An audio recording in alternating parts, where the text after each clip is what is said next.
Hi there, Mike Brady with Generosity Wealth Management here in Boulder, Colorado, and this is going to be a little bit longer video today because it's a third quarter review and the fourth quarter preview, and third quarter, blah, make it go away.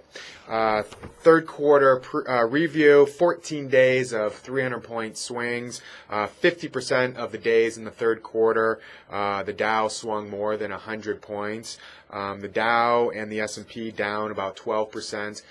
For the quarter, which hasn't happened since 2008, which basically brings the Dow negative for the year as of the end of the quarter, about 6%, and the S&P about 10%, which really kind of leads me to my discussion today, which is kind of philosophical, but also reasons for you to be completely negative on the market and the economy and just blah, and reasons to be positive. And one thing that I've been doing this for over 20 years now, and one thing that I've come to learn is every crisis is the previous crisis. Whenever you've read about we have some kind of a military engagement, they say, oh, the generals are always fighting the last war. Well, back in 1994, I remember there being a Mexican peso crisis, and people were talking about, oh my gosh, this is 1987. And then 1998 came around, and it was the Russian and the Far East Asian crisis, and they were saying, oh my gosh, this is 1994, or this is 1987. And we had a very difficult time starting in 2000, 2001, 2002, and they were saying, oh my gosh, this is the crisis that happened in 1998, or it's 1987 again. And 2008 was a really, really unique liquidity crisis, but now we've had some difficulties in this third quarter, and everyone's saying, oh my gosh, this is 2008 again. And I'm going to give some reasons why and why not it's different, but it's good to acknowledge and kind of throw out there and to name that every crisis seems to be, oh my gosh, this is the crisis from before, even if there might be some similarities, but there might be also some glaring differences. I also want to talk about why you have to kind of look for good reasons to balance good and the negative. I've talked with many people, and they say, oh gosh, there's just no good news out there. I mean, there's no reason to be positive, and that's just not true. You're just not working hard enough, I would argue, because I'm just going to give a little bit of a story here. I've got a friend from East Africa, from Uganda, who visits me periodically, and the very first time he visited, I said, so what do you think of Boulder? What do you think of the United States? This is your first visit. And he says, well, it's a lot quieter, and there aren't cops on every corner like I thought there were, which I thought was a really funny perception. But his perception of the United States was from Law and Order and police shows on TV that get exported outside the United States. His perception was not necessarily reality. If we look at Denver, Boulder, of course, is in the Denver metro area, you would perceive that there's a bunch of robbery and burglary and all kinds of horrible stuff happening if you only get your news from the front page of the local newspaper, or from the 24/7/9 news, and that's just not true. I mean, if it bleeds, it leads, and in financial news, it's no different. Think before I start giving some technical reasons about how to be both negative and positive, and then what my outcome is going forward, is you have to think about. Are you being persuaded by emotionally by various the news? I mean, here we are in the Denver area, and we're charting a course for your retirement, or if you're already retired, between now and to ensure that you have enough money, until you pass on. We're all mortal beings, and so. It's sort of like going from Denver to Los Angeles. You've got a plan, you've got a map, you're taking 5 steps forward, 5 miles forward, maybe 1 step back, and maybe 2 steps back. But does that mean that you completely alter your course? Not necessarily. If you're going, 70 miles an hour, and all of a sudden there's a traffic slows down, and a little bit of a traffic jam, does that mean that you completely turn around or completely get off the highway? My argument would be no, you don't. So what is your conviction? What is your conviction for 3 to 5 years from now, perhaps even 10 years from now? I mean, there's various buckets that you might have. Money that you're going to need between now and the next 3 to 4 years, money that you're going to need for 5 years to 15 or 20 years from now, and there might be some money that you are really not going to touch or need for another 15 to 30 years. Are you investing them all the same? And if it's money that you're going to need 15 years from now, are you freaking out? And so that's something that you have to ask yourself. And I just hopefully feel that that's good advice. I mean, from a behavioral finance point of view, we always have to remember that sometimes as Warren Buffett says, you're greedy when you should be fearful, fearful when you're greedy. And, we had the Dow back in March of 2009 go from 6,500 all the way up to about 12,008. Now, as I'm recording this video, it's around 11,000. And do we remember all the times when we said, oh my gosh, I know that the market's going to go down. I just have this premonition. I just have this feeling. And then it went from 7,000 to 9,000. But we kind of forget that. And then it goes from 9,000 to 11,000. We forget that we were all pessimistic the entire way. And then it gets all the way up to 12,800, comes back down to 11,000, and we say, see, I knew it. I just absolutely knew that it was going to go down. When we forget all those other times as it charted its progress all the way up in this recovery the last 2 to 3 years, we have to at least acknowledge that we forget many of the times when we thought it was going to be negative and it turned out positive, and what was our opportunity cost if we had moved everything to the cash. That is not to say that, as we joke here, that economists have predicted 10 out of the last 2 recessions. It's safer, both emotionally from an analyst point of view, but also maybe for yourself to say, okay, I'm going to be negative and to be out, because that's an unidentifiable opportunity cost. Whereas if you say, yeah, I'm going to go out, and then it goes down, then you can say, see, I avoided all of this loss. So it's really more of an opportunity gain that you miss versus an opportunity cost that might be more quantifiable. Okay, so for all that being said, let's get a little bit technical here. And sorry, I'm going so long. Oh my gosh, it's 7 minutes already. Well, I better really hurry up here. Reasons to be negative. Europe is a disaster. Need I say more? You've been hopefully listening to my videos for the last 2 years, reading my newsletter, my blog, and it's just an absolute disaster, and that's going to continue to be on the forefront going forward in the next 3, 6, and 9 months. The technical supports have been broken. The S&P 500. I've got some graphs that I'm throwing up here on the video right now, and hopefully you're looking at those. Some have been broken. Now they've rebounded back from those, but the support levels are very close to it. Unemployment and underemployment, 16 to 18%. That's a real negative feeling. International market correlations. We are a real global economy, so what happens in Europe, what happens in China is being reflected in the U.S. and vice versa. Financial systems are, some of the problems still not being addressed. We have a slowing economy. We are not having a backwards economy. We definitely have a GDP number that is slowing down.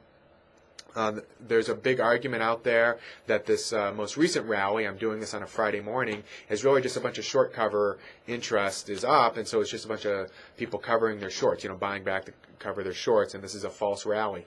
Maybe they're right, maybe they're not, but that's one of the reasons to be negative. I'm going to throw up a graph here on the on my video here, where you can see that the correlation so far between the Japanese market and the U.S. market is very high. And so for people who track that and say, okay, past performance, in another market is going to be an indication of what our market is going forward, there's that graph. I'm not necessarily saying that, but I want to cover all bases why you can be negative. The credit default swaps, which is on China, is soaring right now, is really increased, and that can be an early indication of a problem in a particular area. I mean, China, if we're not buying, that hurts them and their particular manufacturing index. There's a strong argument, one that I've made, where China might be a bubble waiting to happen. Now let me counter that. Okay, so now you're saying, oh my God, everything's horrible in the world. Well, let me tell you some reasons why that might not be the case.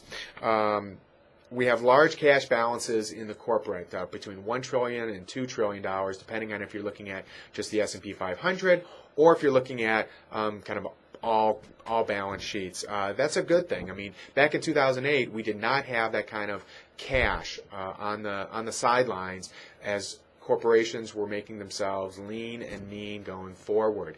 Just as an example, Apple has about $76 billion on their balance sheet so that they can weather any, as they perceive, stormy weather going forward. So that's a good thing, all right? Of course, you've got to have consumer demand for it as well so that they have something to sell. But unlike 2008, they have a rainy day fund. Corporate net cash flow, I'm going to throw up a graph here, is increasing, as is private fund investment. This is a good thing.